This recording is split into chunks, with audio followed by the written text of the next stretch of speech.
ঘোর অন্ধকারের মাঝে ডেভিড মিলার হাজির হলেন দক্ষিণ আফ্রিকার মশাল হয়ে। বিপর্যয় কাটাতে প্রয়োজন ছিল অভিজ্ঞতা, দৃঢ়তা, আর সেজন্য ডেভিড মিলারের চাইতে পরীক্ষিত সেনানি প্রোটিয়াদের স্কোয়াডে খুঁজে পাওয়া দুষ্কর। সেই মিলার নিজের অভিজ্ঞতার মূল্য বোঝালেন 16 আনা। 20 রানের মাথায় 3 উইকেট হারায় দক্ষিণ আফ্রিকা। এবারে টি-20 বিশ্বকাপে প্রথম পাওয়ার প্লেতে এত উইকেট হারায়নি দক্ষিণ আফ্রিকা। পরিস্থিতি চ্যালেঞ্জিং, ওভার চলে গেছে 4খানা। এমন পরিস্থিতিতেই 22 গজে হাজির হয়েছিলেন ডেভিড মিলার।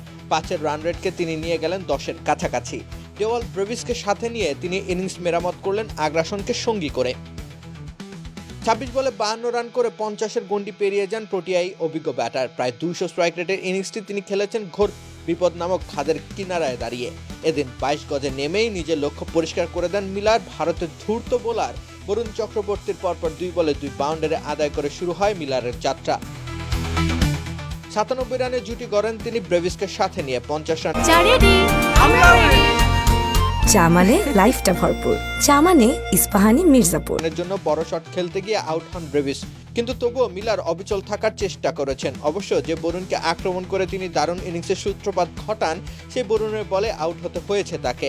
লং অফে সহজ ক্যাচ তুলে দেন তিনি ব্যক্তিগত 63 রানের মাথায়। ততক্ষণে অবশ্য বিপর্যয় কাটিয়ে শক্ত অবস্থানে পৌঁছে গেছে দক্ষিণ আফ্রিকা। কিন্তু 2024 সালে টি-20 বিশ্বকাপের ফাইনালের মতোই ইনিংস শেষ করতে না পারার আক্ষেপ নিয়ে মাঠ ছেড়েছেন ডেভিড মিলার। 7-4 আর 3 ছক্কার ইনিংসটি অবশ্য ছিল প্রোটিয়াদের ঘুরে দাঁড়ানোর রসদ। এমন সব ম্যাচেই বোঝা যায় অভিজ্ঞতার মাহাত্ম্য। রাকিব হোসেন রুম্মান, খেলা 71।